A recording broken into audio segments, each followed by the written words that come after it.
69 વર્ષ સુધી ભગવાનની ભુજાની પૂજા થઈ અને 69 વર્ષ પછી ગિરિરાજ બાવાની તરેટીના અંદર ઘણા બધા ગામો,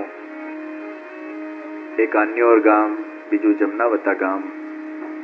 આન્યોર ગામના મુખી સદુ પાંડે, જમનાવતા ગામના અગ્રણી ધર્મદાસ,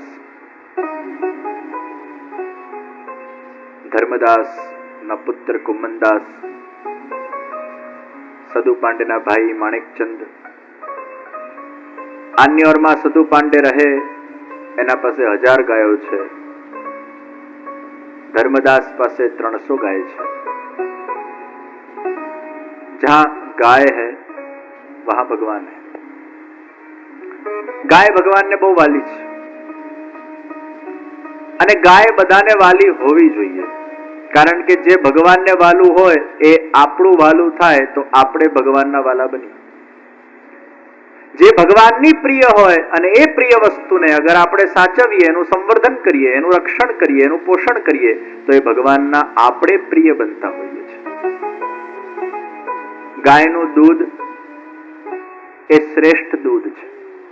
મેં પહેલા દિવસની કથામાં કીધેલું, ગાવો વિશ્વસ્ય માતરઃ, वो विश्व की माता है. આજના સમયમાં ઘણા બધા લોકોને એવું થઈ ગયું છે કે ગાયનું દૂધ પીવાય કે ના પીવાય. ગાયનું જ પીવાય ને ભેંસનું થોડું પીવાય. જેનું દૂધ પીવો એના જેવા થાવ, ભેંસનું પીવો તો ભેંસ જેવા થાવ. શારીરિક રીતે પણ અને માનસિક રીતે પણ. આ દુનિયાનો સૌથી આળસુ પ્રાણી કોણ? ભેંસ. હવે ભેંસનું દૂધ તમે પીઓ એટલે આળસુ બનો. ભેંસ પડી જ રહે એક જગ્યાએ, ઊભી જ ન થાય, મહા આળસુ. આજે ઘણા બધા અમુક યુવાનોમાં એવી આળસ ઘૂસેલી છે, એવી આળસ ઘૂસેલી છે, એવી આળસ ઘૂસેલી છે કે 12 કલાક ઊંઘ ખેંચી નાખે. 12 કલાક ઊંઘ કેવી રીતે આવે? એ આળસ પથારીમાંથી ઉભો જ ન કરે. તો ભેંસનું દૂધ વ્યક્તિને આળસુ બનાવે. ભેંસનું દૂધ બુદ્ધિને બેર મારે. ઘણાને સૂચકો જ ન પડતો હોય શું કરવું, કેમ કરવું, કઈ રીતે કરવું. આ ભેંસનું દૂધ. ગાયનું દૂધ પાચન માટે સારું. ભેંસનું દૂધ મીઠાઈઓ માટે સારું, ગાયનું દૂધ પાચન માટે સારું. પણ કઈ ગાયનું દૂધ પીવાય? દેશી ગાયનું દૂધ પીવાય, જર્સીનું નહીં. પાછી જર્સી ગાયનું દૂધ સારું નહીં, દેશી ગાયનું દૂધ સારું. જે ગાયના અહીંયા પીઠ પર હમ્પ હોય, હમ્પ ઊંચો વિભાગ હોય છે,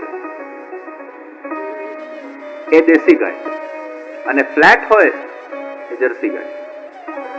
હવે હમ્પ વાળી જે ગાય હોય એ હમ્પ શું છે ખબર છે? એમાં સૂર્યકેતુ નાડી જાય છે અને એ સૂર્યકેતુ નાડીમાં એ શક્તિ છે કે સૂર્યની કિરણોને એબ્ઝોર્બ કરે છે અને એ નાડીમાંથી એ કિરણો એબ્ઝોર્બ થઈને એ ગાયના આખા શરીરમાં જાય છે. એના દૂધમાં પણ એનું તેજ દેખાય છે અને હમણાં સંશોધન કરવામાં આવ્યું કે ગાયના દૂધમાંથી એકદમ રંચક સુવર્ણની પ્રાપ્તિ થઈ. એ સુવર્ણની પ્રાપ્તિ કઈ રીતે થઈ? એ સૂર્યકેતુ નાડીમાંથી એ સૂર્યના કિરણરૂપી સુવર્ણને એ ગાય પોતાના અંદર ધારણ કરે છે. પણ જર્સી ગાય એનું દૂધ ઓક્સિડન્ટ છે અને દેશી ગાય એનું દૂધ એન્ટીઓક્સિડન્ટ છે. એટલે એ દેશી ગાયનું દૂધ ધારણ કરવું.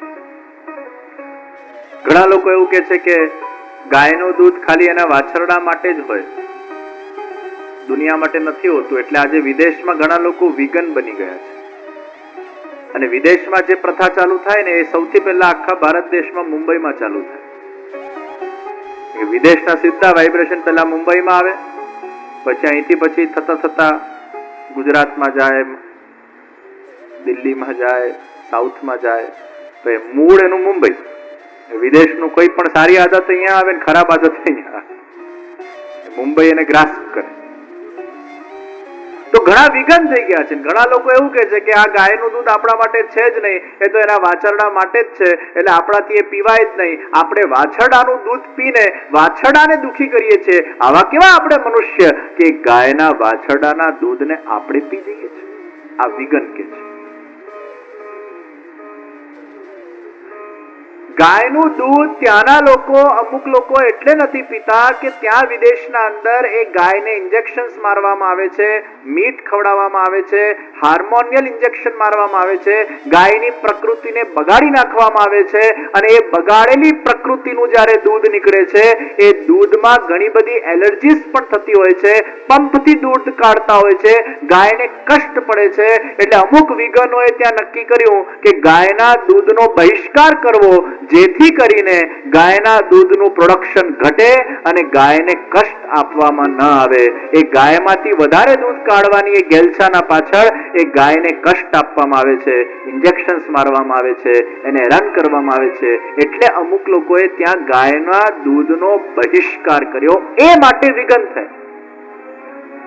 તો વિઘન થવા પાછળનું એક કારણ એ ગાયના દૂધનો બહિષ્કાર, અને બીજો કારણ કે વાછરડાનું દૂધ આપણે પી જઈએ છીએ. એમાં આપણે સંમત થતા નથી. હિન્દુ સંસ્કૃતિ સંમત થતી નથી. ગાયના બહિષ્કાર માટે તમે એનું દૂધ ન પીવો વાત જુદી છે, પણ એનું દૂધ વાછરડાનું છે અને આપણે ન પી શકીએ એ સિદ્ધાંતમાં આપણે માન્યતા નથી આપતા. એનું કારણ છે કે ગાયનું દૂધ એ ભવિષ્ય માટે, મનુષ્ય માટેનું જ છે. વાછરડાને પણ એનું દૂધ પોષણ આપે છે અને મનુષ્યને પણ એનું દૂધ પોષણ આપે છે. કારણ કે ભગવાને ગાયની પ્રકૃતિ એ રીતે ઘડી છે કે એને એક્સેસ મિલ્ક આપ્યું છે. એનો વાછરડો જરાય ભૂખ્યો રહેતો નથી. અને જ્યારે કોઈ પણ એક્સેસ વસ્તુ આપણને મળી હોય તો ડોનેટ જ કરવી પડે. એના વાછરડાને પણ થઈ રહે છે અને આખા જગતને પોષણ આપી શકે છે. કારણ કે માનો દરજ્જો ભગવાને ગાયને પ્રદાન કર્યો છે. એનું વાછરડું ક્યારેય ભૂખ્યું નથી રહેતું. તમારા પાસે એક્સેસ ધન હોય તો એનું ડોનેશન આપવું જોઈએ. એમ તમારા પાસે એક્સેસિવ મિલ્ક હોય એનું ડોનેશન આપવું જોઈએ. તો ગાયને પ્રસન્નતા થાય છે જ્યારે એનો મનુષ્યનું દૂધ પીએ છે. એટલે ગાયનું દૂધ પીવામાં જરાય વાંધો નથી. ગૌશાળાનું દૂધ પીવું જોઈએ. રસ્તે ચાલતી, કચરો ખાતી, પ્લાસ્ટિક ખાતી ગાયનું દૂધ વર્જ છે. પણ અગર કોઈ જગ્યાએ યોગ્ય ગૌશાળાનું દૂધ પ્રાપ્ત થતું હોય તો એ દૂધ ચોક્કસ પી શકાય. એ આપણા માટે સારું છે. પણ ગાયના દૂધ જેવું બીજું કોઈ દૂધ નથી આ વિશ્વમાં. એટલે ગાય એ ભગવાનને બહુ વાલી છે. અને સૌથી મોટો સિદ્ધાંત તો એ, ભગવાને જેનું દૂધ પીધું હોય પછી આપણે શું કામ આપણી બુદ્ધિ લગાડવાની કે પીવાય કે ના પીવાય. ભગવાન જે કહે સિદ્ધાંત, भगवान जो करे सिद्धांत, भगवान जो करते वो पत्थर की लकीर है, कहते हैं वो पत्थर की लकीर है. भगवान जारे पोते एनु दूध पीता होय ने भगवान जाते पोते जारे कहता होय ए भगवान ने माखण आटलू वालू होय ते गायना दूधमांथी बने छे, पछी ए दूध पीवानो कोई हर्ज न होई शके.